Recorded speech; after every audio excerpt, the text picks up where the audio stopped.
Hey there YouTube, this is Shrineking and welcome to King's Court. Today I'm going to be doing a guide slash review of a Russian Tier 6 Premium T-34-85M. Uh, and I'm hoping this is actually very useful for a lot of you. So you'll see I have a video going in the background while I'm talking about the tank. This is to help show kind of like ways to play the tank, along like kind of the overall I guess for higher performance potential. So while that's going on, as you can see in the background, I'll try to point out some tips as I'm getting to those things. But as that's going on, I'm going to do the guide, or I guess review of the tank as well. So the T-34-85M is a great tank overall. It's very high performance, especially considering a Russian medium. There are other mediums, obviously, for the Russian when you choose premiums. There is a tier 8 medium premium, but honestly when it comes to overall performance and consistency, this one actually performs pretty high. You see a lot of players running it very consistently. So what are the pros and cons of this tank? So as you'll see there, one, I'm maneuverable, so I was actually to be one of the first people to get onto the hill. That's actually a big plus for this tank. And then, as you saw there, I actually was able to angle and use depression and still be able to shoot down towards a target that was actually across the field. So that actually also helps. So it actually has a decent radio. Now here you'll notice I got spotted. With that said, you'll notice like no one from the other side was actually able to spot me until these guys actually rolled up on me. And that's really close. So yeah, I mean either way I was going to get spotted. But with that noted, the camo is actually pretty decent on it for a medium. With most Russians, the depression is not amazing, but honestly with this particular tank, it's actually not bad. Because of its maneuverability, the angling on armor, there are a lot of times that you'll actually block shots, especially at the tier, so tier 6, even at tier 7. And the gun's really accurate. That's one of the higher points to this tank, is that the accuracy and damage and penetration to the gun and aim time are really good. So, and that's not necessarily typical with Russian tanks. So that's really good. That's one of the main reasons why this tank is considered higher performance, and why a lot of people actually run the tank. So with that said, the armor is not impenetrable. It's not going to be as sorry. It's not going to be a heavy. Or anything, or in some mediums are actually more like a heavy, and this is not one of them. So this one actually falls into like your guerrilla tactic type of tanks. It's very good for hit and run. Because of the radio on it, you can actually also use it as a scout, kind of, right? So it's more about, you know, poking out to see a target, and then just letting your team kind of tear it apart. Maybe take a shot, roll back outside of sight. So that's what you kind of saw there. Is I could have taken the shot way up front, but I didn't. I rolled back, let my team kind of get some shots in there. Waited till I was kind of cresting back to where I'm about to get out of my depression so that I can actually shoot, and then I went ahead and fired and then rolled back. So that way anyone who would be shooting at me hopefully would not be able to really penetrate me because of the angling and armor on this tank. Now, with all that stuff considered, this tank also has a very good reload time. Now you'll see I'm having a hard time penetrating this tank, but a lot of it was just, you know, not good luck. And then you'll notice here, as I mentioned before, depression's not necessarily something really good with Russians. So I was aiming at the tank, I rolled back a little too much and started pulling my turret up, and I pulled the trigger, and I actually hit my teammate who rushed behind the heavy. So that was a little unfortunate, but that's the things to kind of bear in mind with this tank. Is like, yeah, it does have some depression, and it's kind of deceiving. I actually play Americans quite often who have much more depression, so that was a bad part on bad action on my end. But so those are all the pros. The cons to the tank. Well, it's still a medium, so that means when you're moving around, you are going to lose camo.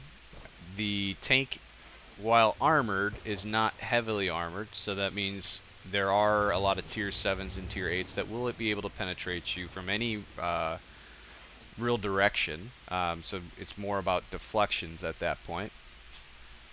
The view range on it is actually not amazing. but you can emphasize on that. So that means that you can do like coated optics to help counterbalance it, so that way it's not as bad. But that's something to bear in mind, is it does not have as high of a view range as other certain other mediums, right? So like, for example, the American mediums typically have very good view range. Other than that, I mean, honestly, there's not a lot of cons to this tank. You don't have a lot of hit points, but honestly, at the tier, it's pretty good. So between armor, the gun, I mean, like, there's a lot of pros stacking on this thing in comparison to the cons. So, and that's, again, just to emphasize why this tank in particular is considered high performance, and a lot of people tend to play this tank. So that goes into another part of the evaluation, right? Is it worth it to buy it? And the answer is obviously yes. Now, with that said, does that mean you need to buy it at full price? Well, I don't necessarily recommend that for anyone. Wargaming is really good about putting tanks on sale. And I would recommend that when you see a sale for it, that I would buy it. Now, with that said, I'm pretty sure for this kind of tier, you're looking at anywhere from 30 to 50, maybe even 60% off. So that would be my recommended price point if you're looking to do that. I mean, if you obviously if you're hurt and you really need a medium tank for Russians, I mean, this would be great to pick. So, and as a side note for this, what I did is I came down from the hill. I was trying to spot for the team because we had artillery and stuff like that. It just, the team wasn't really doing very well overall. I mean, we have people who are just sitting there. So, and by the way, all these guides, I am going to try to make sure that there's at least 2 to 3 videos of playtime to show like the way to play. And also I'm trying to make sure that those are on different maps. Sadly, sometimes I keep getting the same maps on certain tanks, which has been kind of sucky for this, but I'm trying to make sure that you can at least see the difference for play styles and how to best go with it. So now, I mean, that was more or less the review side of all of this. So again, like I said, a lot of pros, not as many cons, very mobile, use it as guerrilla warfare, or use guerrilla tactics, which is hit and run, right? And use your gun to your advantage, your armor to your advantage, and also note that you actually have some depression. Now, that said, so here I'm going to go into like the guide side of it.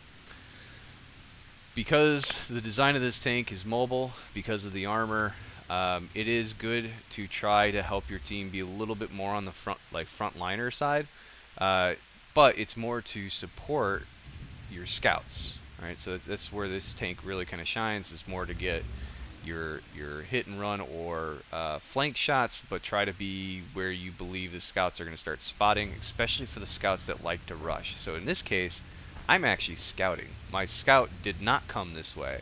There is no eyes on this side, so I was trying to be the eyes. And I was able to spot, but sadly, because of this side, they can actually rush up here pretty quick, which is what they did. So they'd already gotten all the way up here, and that now puts them in a good spot to try to mess with us. But now, as you can see, me and the 150, we are just trying to hold it here, in hopes that the other flank actually can pull something off. So for example, here's some things to kind of like note. I was already up there and I pulled back and kind of moved to the side. The guy that rolled up there, that was a really poor decision, right? So you'll notice like even I moved up a bit, but I made sure not to go up on that hill. I went around the hill, and that way all the line of sight from that direction would not be able to shoot me. But the other side there was to try to get a note of what is in the middle and if they're actually watching our side, which they are. That was where I saw that I think it was a T-34-85 was shooting. So now, again, maneuverability. So there's not much for me to do sitting there with the heavy. Now the heavy is able to hold that spot and hopefully let artillery beat on them and stuff like that. So I'm maneuvering around, trying to get outside of view range, and then hoping by using radio and the other side maybe spotting, I will be able to assist them and by putting damage down on targets that are actually in the middle. So now here I see, okay, well now the 150's kind of got a problem. It looks like a Cromwell is trying to come around his flank. So, and here's again some of the key points to this tank. It actually is in a position where you can actually be a little more maneuverable and kind of assist your team rather than be very aggressive with the tank. So I'm making sure, okay, here I can see him. You'll see there that was a trick, right? So I was having trouble getting a bead on the target while he was moving around, because if I'm looking through here and it touches that wall, it's going to tell me nope, there's nothing there. So what I did is I zoomed back out and then let the reticle tell me, hey, do I actually have a bead on that target? And if it said yes, then I was going to, not being able to like try to lead the target, I would just aim at the target and hopefully be able to hit it, which it worked. So that's a trick that you can use sometimes if you're having trouble with buildings and cars and fences and all that stuff in the way. Now here again, I've been watching and I see, all right, well this guy, all right, now he's in trouble, right? Now there's a bunch of people coming, they are doing their push. Sadly, it was a much bigger push than I was hoping for, but again, mobility, I could leave, but I see, okay, we have a tank destroyer, we have artillery, I know the other artillery is hopefully aiming in here. I see that there's a KV-2. There's a lot to risk here if we just let it push through. And sadly, I am not having a good time hitting targets. So here's again, I missed again. So now here's like, that's like 300 something damage I've missed overall, right? And now sadly I got hit in my ammo rack. So either case, this is a bad situation. There's no real way I'm coming out of that.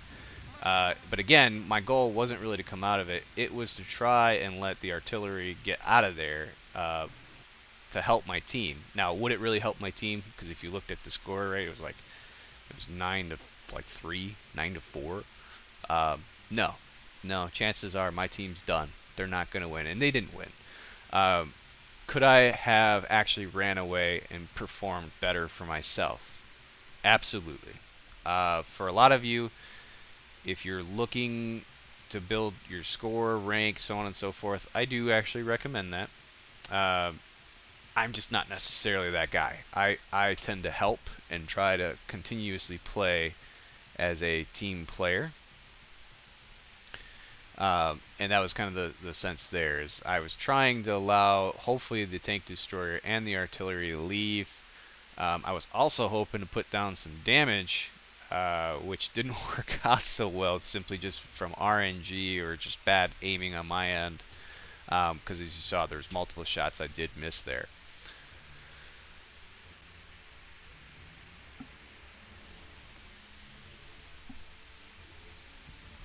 So again, with these, well, I got a little fill-in time here. If these videos are helpful for you, please feel free to leave me a like. Also, leave me any comments. You know, tell me what you really liked about it, what you would prefer to see. You know, or maybe you want it to really just be like a one battle demonstration with the review and the guide all in one. Or, you know, maybe keep it at 2 videos rather than having 3. So like in this case, there's 3, which makes this recording, I think, a little over 19 minutes. But you know, let me know your thoughts. You know, if you don't like it, let me know that you don't like it. Let me know that you know it's utter crap and you want to see something different. Okay, then if that's your feelings, then I would also ask that maybe you point out like what you would like to see, right? But overall, the reason I'm doing this is I am hoping this is very helpful for all of you, and that with these kind of guides and reviews, it kind of tells you which tanks are good performance, along with which ones will get you kind of good credits. So for example, this tank actually does pull in pretty significant credits very consistently for a tier 6. Now mind you, when you compare tier 6 against tier 8, it's kind of hard to say that you'll get good credits in comparison, because very, very rarely is a tier 6 going to output the same kind of damage that a tier 8 is, and that's typically what is racking in most of the silver, right? So the overall damage and kills are typically what brings in a lot of silver, and that's where the 8s are typically going to shine, just because that's, I mean, they're going to have like tier 8 guns and tier 9 guns in comparison to you having a tier 6 or tier 7 gun. But that aside, this tank is still, it's a lot of fun. honestly. And it's so well rounded. If you have buddies who also have it, it really does make for a good wolf pack, like a platoon run of 3 people. So those are some notes to kind of bear in mind. As I move forward, I'm going to keep, like, I'm trying to go through a bunch of different tanks, and I'm going to try to go through, like, not just premiums, but also the tree lines. Sadly, though, I think I've gone through a lot of the tree lines, so some of the earlier on ones, I might just make a video just to talk point. You won't actually, and might fill it in with other tank play, or similar tank play, maybe. But here, so you'll see, I'm working with the team. I have a buddy here that I'm watching. I shouldn't say buddy because he's not a platoon mate, but I mean he's a team member. And so far this looks pretty good. So I see the scout is actually being active and trying to scout.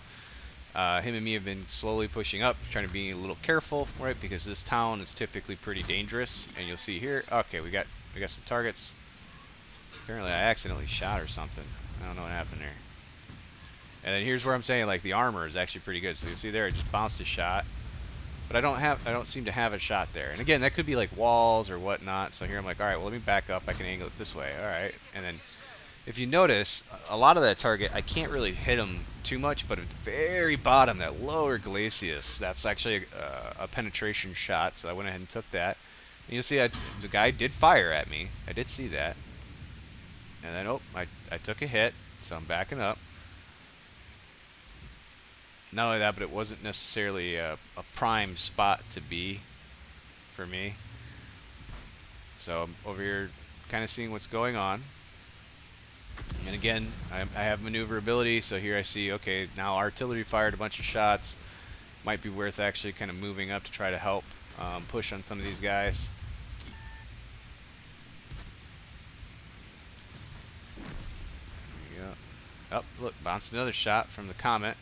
So I know there's a Comet out there. I just don't know where he is. So I see this guy's, he hit me once, he put a shot at me.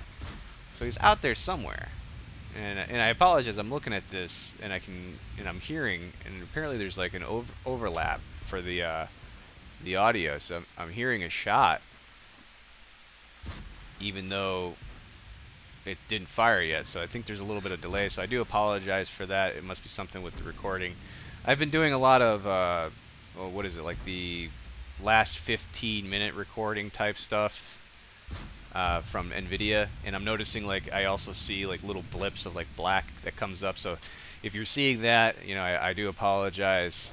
It does seem to be something with NVIDIA, their playback feature or whatever, where it's like, hey, the last 15 minutes we'll go ahead and record it for you, and then you just, you know, save that part, and that way I didn't have to try to convert over recordings of videos from World of Tanks, because they have their own replay, but that replay is not compatible with editing tools, so I have to actually, you know, basically play it from the game in the replay to then record it again, and then go into my editing tool and edit and then record over that. So it's a lot of work, and I didn't want to do that. So I apologize if this is being kind of goofy. But so you see, again, like I mentioned, you have the ability to maneuver. So here I know our guys are trying to take the flag, so I actually came back over to our town just to try to keep on some pressure and hopefully keep them from rushing back to the flag. In this way we can win. So in that we did. So again, great tank. It's definitely worth the money. It will definitely get you some good credits, and also considering there's multiple medium line, medium lines for the Russians, it's definitely worth it. So again, if you like this stuff, again, welcome to King's Court. If it's your first time, I hope you appreciate it. Please feel free to leave a like, subscribe, and then I hope to catch you on another one.